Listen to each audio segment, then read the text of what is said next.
की बड़ी खबर सूत्रों के हवाले से बड़ी खबर। जेडीयू ने 20 उम्मीदवारों की लिस्ट जारी की है। वैशाली से सिद्धार्थ पटेल को टिकट मिला है। फुलपरास से शीला मंडल को टिकट मिला है। धमदाहा से लेसी सिंह को उम्मीदवार बनाया गया है। हरलाखी से सुधांशु शेखर उम्मीदवार होंगे। बड़हरिया से इंद्रदेव पटेल को टिकट मिला है। महनार से उमेश कुशवाहा को टिकट मिला है। बरारी से विजय निषाद होंगे उम्मीदवार। कुचायकोट से अमरेंद्र पांडे को टिकट मिला है। सुपौल से विजेंद्र यादव को उम्मीदवार बनाया गया है। रुन्नी सैदपुर से पंकज मिश्रा को मिला है टिकट। अमरपुर से जयंत राज को उम्मीदवार बनाया गया है। वहीं मोकामा से अनंत सिंह को टिकट मिला है। केसरिया से शालिनी मिश्रा को टिकट मिला है। आलमनगर से नरेंद्र नारायण यादव उम्मीदवार होंगे। जहानाबाद से चंदेश्वर चंद्रवंशी उम्मीदवार होंगे। तो ये बड़ी खबर आपको हम बता रहे हैं, जो जानकारी मिल रही है सूत्रों के हवाले से। ये बड़ी खबर हम आपको बता रहे हैं। जो लिस्ट हमारे पास पहुंची है सूत्रों के हवाले से, वो हम आपको बता रहे हैं। घोसी से पूर्व सांसद अरुण कुमार के बेटे उम्मीदवार हो सकते हैं। ऋतुराज को बिहारीगंज से टिकट मिल सकता है। निरंजन मेहता को बहादुरगंज से टिकट मिल सकता है। मदन सहनी को उम्मीदवार बनाया गया है बहादुरगंज से।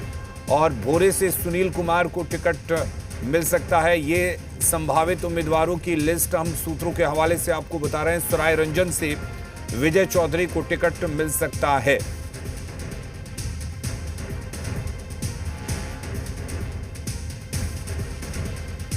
और हमारे साथ इस जानकारी पर जुड़े हुए हैं रजनीश। रजनीश, क्या कुछ जानकारी है?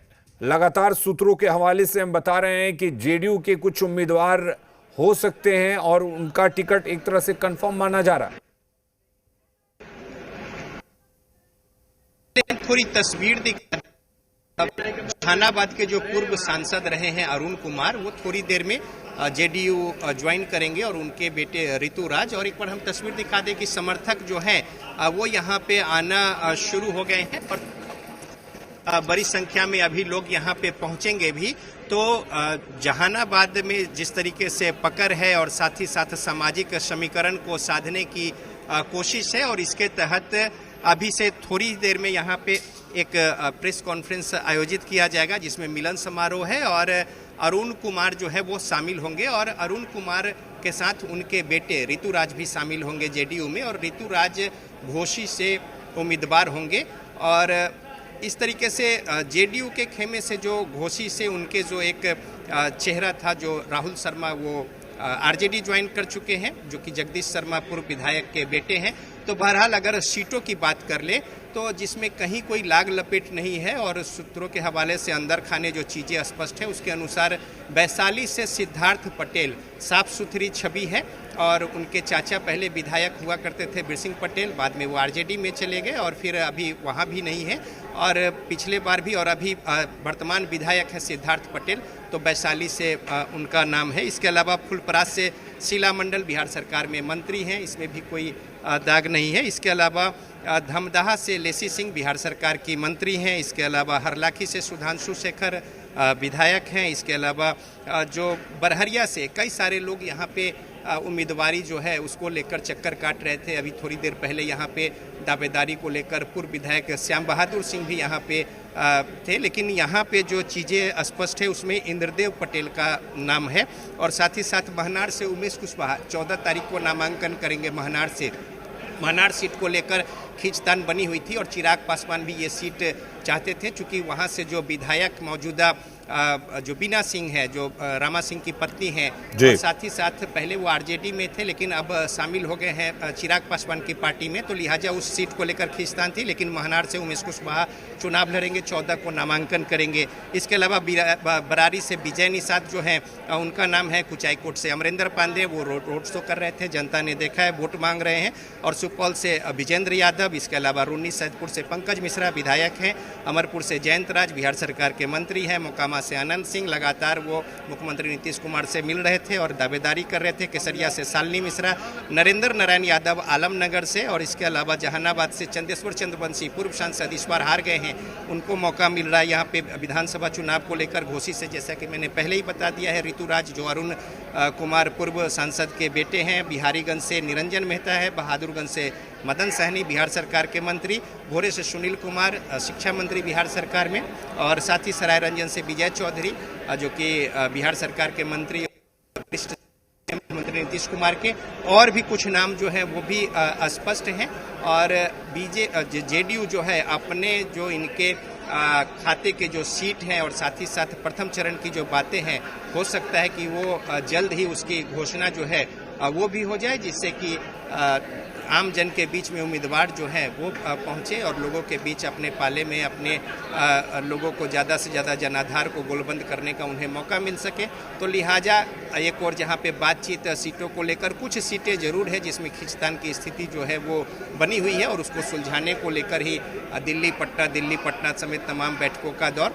लेकिन जेडीयू अपने खाते में एक एक सीटों पर बैठकर चर्चा करके और जो मुहर लगाती गई है उसमें ये जो सूत्रों के हवाले से खबर है, नाम लगभग वो स्पष्ट है, और साथ ही साथ जल्द ही और भी जो सूची के नाम है वो भी सामने आ जाएंगे और जल्द इसकी घोषणा भी आधिकारिक तौर पे होगी। लेकिन बहरहाल तब तक थोड़ा इंतजार करना होगा जब तक आधिकारिक घोषणा न हो। लेकिन कमोबेश ये जो नाम है जो सूत्रों के हवाले से ये नाम सामने आए हैं उम्मीदवारी को लेकर, और सबकी नज़र टिकी हुई है और लगातार क्षेत्र में लोग जो हैं अपने स्तर से काम भी करते रहे हैं। लेकिन ये जो चेहरा है जेडीयू की ओर से वो लगभग तय है। बिल्कुल रजनीश, अभी जो एनडीए की तरफ से सीट शेयरिंग को लेकर ऐलान नहीं हुआ वो तो अपनी जगह है, लेकिन कमोबेश सभी पार्टियों को ये अंदर खाने में खबर है कि उन्हें इन सीटों पर चुनाव लड़ना है और तैयारी लगभग पूरी है। देखिए, कुछ सीट ऐसे हैं जो कि किसके खाते में है उसमें भी कोई डाउट नहीं है, कौन उम्मीदवार होंगे वो भी कोई संशय नहीं है, तो वो उसमें कोई संशय ही नहीं है। संशय की स्थिति वहाँ पे है जहाँ पे जैसे जेडीयू जिन जगहों पे चुनाव हारी है या फिर गठबंधन के घटक दल से उनका एक्सचेंज हो रहा है, तो फिर जो उम्मीदवार हैं वो कैसे होंगे, या फिर वहाँ पे कौन संभावित चेहरा है जो कि जीत दर्ज करा सकता है। इन तमाम बातों के मद्देनज़र आपस में अंदर खाने भी बातचीत हुई है, लेकिन वो अभी रिवील इसलिए नहीं किया गया क्योंकि कुछ सीट जो है उस पर सेटल होना अभी बाकी है। और एलजेपी की ओर से भी कुछ वैसे ही थे और साथ ही साथ उपेंद्र कुशवाहा की ओर से, हालांकि उनकी सीटों की संख्या कम है, लेकिन वो ऐसे सीट चाहते हैं जहां पे कोई गुंजाइश न रहे किसी तरीके की उसे जीत में तब्दील करने को लेकर। तो सामाजिक समीकरण समेत, और चिराग पासवान के साथ परेशानी ये थी कि जहां उन्हें सीटें ऑफर था वहां पे मजबूत उम्मीदवार उनके पास नहीं थे, और जहां पे उनके मजबूत उम्मीदवार हैं और वहाँ पे सीटें नहीं मिल रही थी, तो लिहाजा जब मजबूत उनके जो सिपाह सलार हैं और राजनीतिक उनके जो सहयोगी हैं पार्टी के, अगर सीट वो नहीं मिलती है तो फिर वो टिकेंगे नहीं, क्योंकि 5 साल बाद चुनाव आता है और लंबे समय से वो संघर्ष किए और ज़मीन पर हकीकत में उन्होंने काम किया है। लेकिन जब आगे की राजनीतिक भविष्य न दिखे तो फिर पार्टी छोड़कर वो अलग रास्ता राजनीतिक जो है वो अख्तियार करेंगे। की नहीं थी और यही वजह थी कि ये जो थोड़ा लंबा खिंच गया ये सारा मसला मामला। लेकिन अब कमोबेश स्थिति जो है सीटों को लेकर तय हो गई है। जो शेयरिंग का मसला है कि कितने सीटों पर कौन लड़ेंगे, 2-4 सीट ऐसे हैं जो कि खींचतान है अदला बदली को लेकर, तो ये जो अदला बदली वाला मामला है उसमें थोड़ा विलम्ब हो रहा है और लिहाजा यही वजह है कि आज जो घोषित तो हो जाना चाहिए था वो अभी तक नहीं हुआ है। और इसको लेकर दिल्ली में भी चीज़ें जो है वो चल रही है सेटल करने को लेकर, और पटना में भी उसी तरीके से कंसर्न बातचीत जो है वो हो रही है। चलिए, बहुत शुक्रिया रजनीश आपका तमाम जानकारी देने के लिए। तो ये संभावित उम्मीदवारों की लिस्ट जो जी बिहार झारखंड आपको दिखा रहा है, सूत्रों के हवाले से जो जानकारी मिली है, करीब 20 ऐसे उम्मीदवार हैं जिनका जेडीयू में टिकट कंफर्म माना जा रहा है।